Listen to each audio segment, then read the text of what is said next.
It's the return of the Illinois Derby at Hawthorne Racecourse, and with me is a legendary handicapper, a man who a lot of people talk about you as a legend on the hockey scene, but I do on the handicapping scene, the one and only Eddie Olczyk.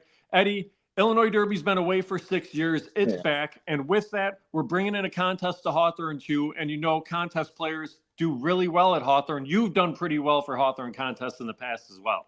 Well, Jim, it's great to be with you. Great to have the Illinois Derby back after too long of a hiatus. So a tip of the hockey helmet and also a tip of the silks to everybody out there at Hawthorne to get the Illinois Derby back. And, look, this is an unbelievable time of year for yours truly.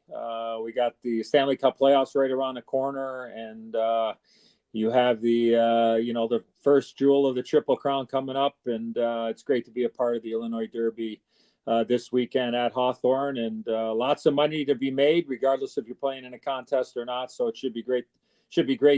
Great racing, and it's always great to chat with you about both of one of our big passions in our lives, which have always been a part of it on a daily basis. Yeah, and I'll tell you about that. The Illinois Derby has been something that used to be a prep for the Kentucky Derby. War Emblem winning the Illinois Derby, then winning the Kentucky Derby and Preakness. It's been repositioned, Edzo, as a prep for the Preakness Stakes this year, which has been really cool because if a horse wins the Illinois Derby and they want to run in the Preakness this year, Hawthorne's paying their entry fee into the Preakness. So it's been a great sponsorship with First Bet. It's been a great sponsorship with Express Bet and trying to grow this race. So getting it back on the map has been something where even this year, it's not a big field, but it's a competitive field. Yeah. And when you talk about something like that, that's kind of what you want to see because really at this time of year, Edzo, it seems like everybody's trying to get ready to get those points for the Kentucky Derby. Right. These are horses that with a good race maybe grow beyond that later in the season because as you know, you've covered so many of these different Derby races, everything through the Triple Crown, but there's the Travers, there's the Haskell, there's the Super Derby, all these other derbies leading up to the Breeders' Cup Classic. So I think this race still has some prominence and can be something that maybe can solidify itself on the calendar too. It is because look at to have options. I think as a horse owner, as I am now and as I have been, you like options. And yeah, look at we'd all love to have horses mature enough and ready enough, race ready to get ready for the run for.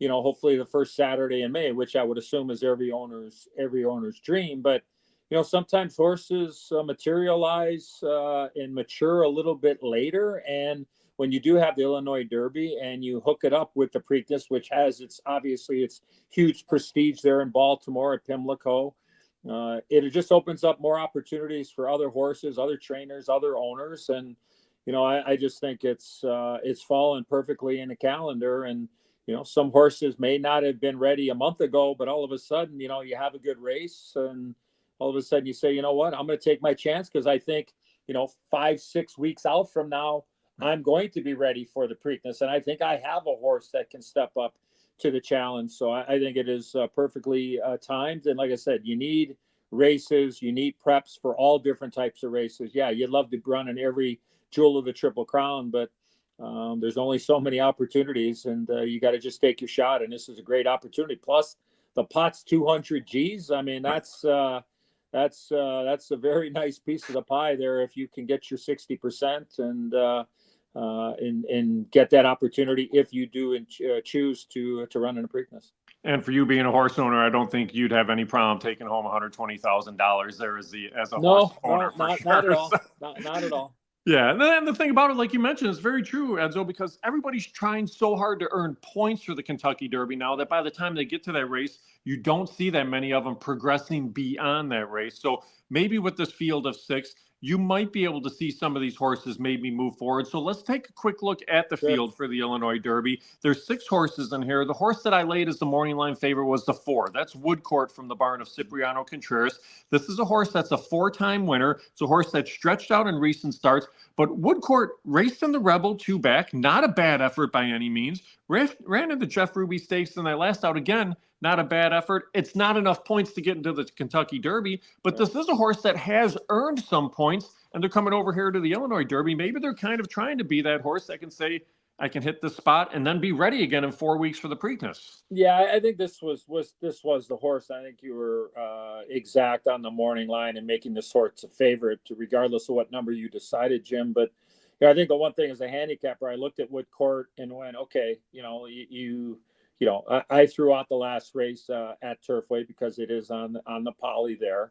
But if you do take that step back in running in a Rebel, as you mentioned, post position number 12, and for Manny Esquivel, who we know very well and wrote a couple of winners for myself and my former trainer, Tammy Domanowski, at one point.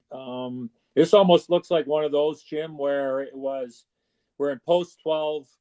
It's probably not really ideal. Let's make sure we get something out of this race. It's almost a speed and fade, I would call it, because the horse was right there for, almost 3/4 of a mile and then just kind of faded.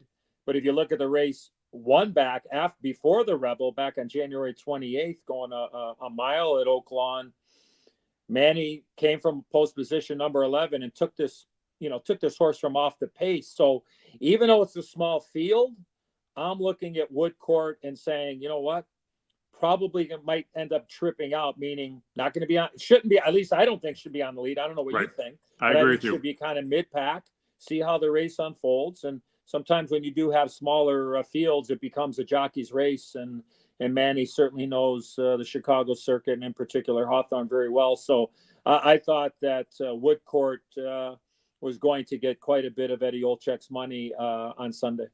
And I'll be curious to see, you might be able to get a little bit of a price because some people don't necessarily know Cipriano Contreras. He was a longtime assistant trainer from Mike Rivas here on the Chicago circuit, so we know him well. Yeah. But when you're looking at a field that has Kenny McPeak, Brendan Walsh, Al Stahl, Larry Ravelli in it, I mean, these are guys that have been established for a long time, so it makes it a little bit different. But let me ask you. So do you think because of that, and I agree with everything you said. I'm not disputing what you're saying. So would you say could be north of 3-1, do you think, just because of the names that are in sending the horses to the Derby? Sure. I think there's a potential for that for sure, especially for the fact that you have two guys in Brendan Walsh and Al Stahl who have both won the Illinois Derby in the past. So these are guys that have kind of pointed for this race in the past. So maybe it wouldn't surprise me. And you kind of saw how I bunched things up a little bit for the morning line.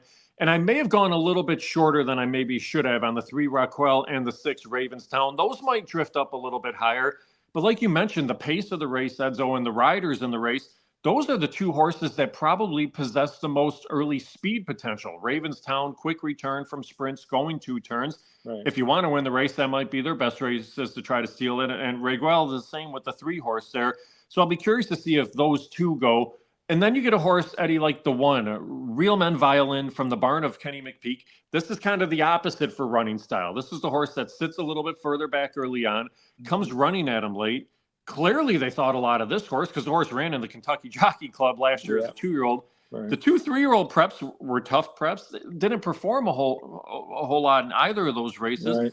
But this maybe kind of seems like a spot where you're trying to boost the confidence a little. Yeah, boy, oh boy. I mean, I have to be very disappointed, at least to this point, because coming off that race at Churchill in November, you thought, wow, if we could take another step here. And obviously they thought that the horse could. Like a Kenny McPeak is probably as realistic with horses that he has of any trainer on any circuit, where the reality is okay, like if I think that the horse is here, then I'm going to run the horse here. Now, not everybody is perfect, but I mean, those were 2 disappointing races, Jim. And I mean, that's the thing that concerns me now. Yeah.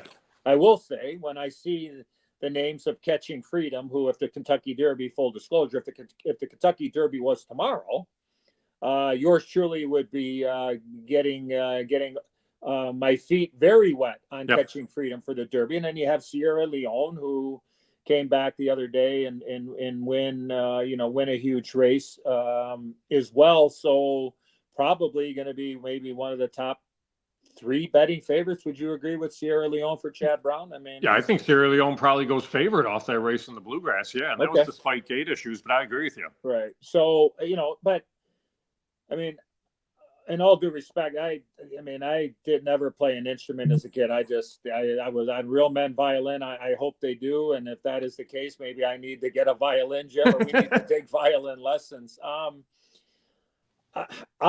lukewarm. I'm almost to the point where I would say, you know what? If Real Men Violin runs, that means I'm going to lose. You know, like I think you got to draw a line. And again, the last race to me, I would almost throw the last race out, because it just to wrap up and then watching that race, it almost just seemed like Corey Lanerie just said, you know what? I got no shot, and I'm just going to, you know what I mean? I'm just going to gallop in, protect the horse, do whatever I need to do. Now, if that is anybody's train of thought, then you go back and go, well, horse ran in a slop in the Risen Star, and really, I mean, never, but horses run well on the off track. So you figure the horse would have shown something, but you're right. I think it is a confidence builder. So for me, for as much as I want to trust Kenny McPeak, and I like Ray Lou Gutierrez, who will be riding, at least for now, on Real Men Violin, probably would be a horse I would play, you know, underneath. So I don't think I would play in a gimmick in Exacta, but, you know, I mean, you know, trifecta for sure to use for third in case the horse would happen to suck up. But a lot of question marks. So for me, I would hope that horse would take money because of the company the horse is kept and the trainer jockey combination. Yeah, and then one more I want to touch on, Edzo, before we get into the contest, and then just talk about the awesome promotion that First Bet has with the Illinois Derby Day Exactathon, is the 5, Legree. This one from the barn of Al Stahl. Jareth Loveberry gets the call today. We know Jareth well. He rode 2 fills to a second-place finish in the Kentucky Derby last year and rides on the circuit. This horse had some intrigue for me, because I think they almost wanted to be turf and then were forced off the turf in that start 2 back in New Orleans. And all of a sudden the horse wakes up and runs a big race. I tend to wonder if this is the one that might kind of just trip out and maybe be a factor here. And Stahl thinks enough to send it to the race as well. Very dangerous, I would say. I would say that the aspect of how you see the race playing, I would agree with you as far as who or what the speed is. I actually kind of thought that, you know, Patriot Spirit might be, you know, pressing the pace, not necessarily on the lead, but certainly putting a little bit of pressure, you know, on the 3 and 6 horse. But, you know, sometimes, you know, trainers try to, you know, put horses in spots and a lot of times, and just from experience, you know, sometimes it's the owner's call where these horses are running, right? And look at the horse ran, very well on the turf. I mean, there's no, you know, take the Poly at Turfway Park in the last race on March 23rd out of it. But when you look at the 2 turf races, you're like, oh, we got ourselves a nice horse here, runs, looks, seems to like, and all of a sudden, now it was on an off track. So I would, you know, maybe I would take a deep breath before I would sit there and want to put the 5 horse on top. But for me, a must use underneath. And if the race does go very quickly early, which I think probably the 5 would want, might have a heck of a chance of just picking up the pieces, and everybody else is running for second. Right. All right. Now we're going to take off the handicapping cap of Eddie Olczyk and put on the handicapping contest cap of Eddie Olczyk, because we do have this contest taking place. It's in partnership with First Bet. You can play at Hawthorne Racecourse or on expressbet.com on Saturday. And in Hawthorne, we do no entry fees for our contest, which is really cool, Ed. So $800 bankroll. Keep what you make. You see the wagers that are out there: win, play, show, exacta, and daily doubles. All right. So in the contest, Eddie, you can pick 4 races that you have to play $100 minimum on. You get $200 that you kind of get to play with however you want over the course of races there within the wagering format. And then in the Illinois Derby, you have to play a minimum of $200, but you can play more. So when you're looking at a contest like this, and the Illinois Derby is the final race of the contest, you have to bet your $200. Is there a certain way you would look to play? Do you know you've had a lot of contest success? Do you point towards a number, or do you just point towards the play for how you want to maximize that $200? It's a great question. And Jim, you and I have had these conversations, so-called offline, for a long time. Like, I usually want to handicap the card when I do play the tournament. And folks, I will be trying to play in the tournament. I just don't know where in the hell I'm going to be on Sunday. I don't know if I'm going to be in the middle of an airport or on an airplane or wherever. But I'm going to try to play in the tournament for sure, regardless of where I'm from, and I'll be playing that on on the Express Bet app for me. But I always kind of look at it and go into maybe a race or two, Jim, that I really have a strong opinion on. And then I will press, like I will be able to look at it and go, okay, well, how am I able to maximize my bets, maximize my money in my bankroll, and feel very confident that regardless of what happens is that I'm going to try to allocate what I can. And if I win, great. If I don't, well, at least I went down swinging and in knowing where I really wanted to, to put it. So, me, like I'm old school. Like and I love this tournament format because it's something I like. I'm a heavy exacta player. Yep. And I really like the daily double. I always have. Now, again, pool size has something to do with it. So, if you're going to sit there and try to crush a $400 double, you're hopefully going to have a daily double pool that's going to have hopefully more than $25,000 in it. And then you're able to, really maximize your wager. But my philosophy has been whether the horse is, 8-1 in the morning line or 30-1 in the morning line. If I like the horse, especially in a tournament, that's how you get separation. And I just kind of feel like that's kind of been my philosophy. And I'll bet horses win. Now if a horse is, if I like a horse and a horse is 6-7-1, I'm not embarrassed to bet, 100 and 100 or 50 and 50 just to, to knock off one of my my must races there to qualify with the $100 wager. So as long as you can cash, and then if you can get to the last race and you got a few bucks, and if you have a real strong opinion in the Illinois Derby, then you go ahead and, are you in it to make a little bit of money, or are you in it to win the whole pool? And my philosophy has always been go big or go home, and we'll see how it all plays out for everybody on Sunday. Yeah, and you do have to be in it to win it. I agree with you there. And you've gone big in the past, and you've had a lot of success on horses with big odds. But I think the one good thing about this contest being on a Sunday too is there may be more eyes on the signal, which are going to increase the pools. It's going to increase the handle, going to increase the value a little bit too. So that's one thing that's really cool. And Edzo, I know you do a lot of work with First Bet and Express Bet and that. They have an incredible promotion going on. It's a $25,000 Illinois Derby Day Exactathon. Right. I was looking at the details of this. This is really cool. If you hit 6 or more exactas on the day, and you only have to play a minimum of $2 exactas, you're going to split a $20,000 pool and then a $5,000 bonus to the person who hits the most exactas. So if people want to jump in on this, they can do so. They can check it out at firstbet.com under their promotion section. But Edzo, I like the fact that this stuff is being put out there for the players, because so often we talk about the horsemen, which are important, the racetracks, but without the players, we don't have this sport either. So I think it's really cool that you have a promotion like this going out there for the players too. I'll tell you what, I've been playing contests, and obviously you mentioned my work with First Bet and Express Bet for a long time, and obviously our partnership with all of you great people at Hawthorne. But this is as good as a promotion that I've seen anywhere. And look, I'm not just touting Express Bet and First Bet here. Like, you think about it. I mean, if you can somehow have a good day with the exactas, and look, if you hit maybe 2 or 3 that are relatively chalky, and you get 1 or 2 that pay really nice at maybe $50 or $60, really all you need is, you might not just need one bomb of an exacta, and you're going to get an extra 5,000 on top of what you've already won. Right. So, and then look at it, if there's more than one person, obviously, okay, but you're going to split it. And I to me, the 20,000 I'm talking about, not the bonus for for winning it. And there's lots of different ways to play the exacta, right? And if it doesn't matter what your bankroll is, whether you want to play dollar exactas or $2 exactas, you can box them, you can ski them, you can reverse them. So there's a lot of different ways there, but you got a $5,000 bonus. To me, it is an absolute no-brainer on Sunday to play in this exactathon. I think it's really great thinking, and it's another wager there where you can turn a very small investment into a great return, and that's why we play, Jim. Is that when you get that value, and all of a sudden you turn maybe say we like a 4-1 shot to win the race, you can turn that 4-1 into maybe 35 or 40-1. Now all of a sudden, you're getting a little taller. Well, you don't need to get taller. You get a little taller, you stick your chest out, and you go like, wow. So yeah, take part in the EXACTATHON. I think it's a great opportunity to make a little extra money on Sunday.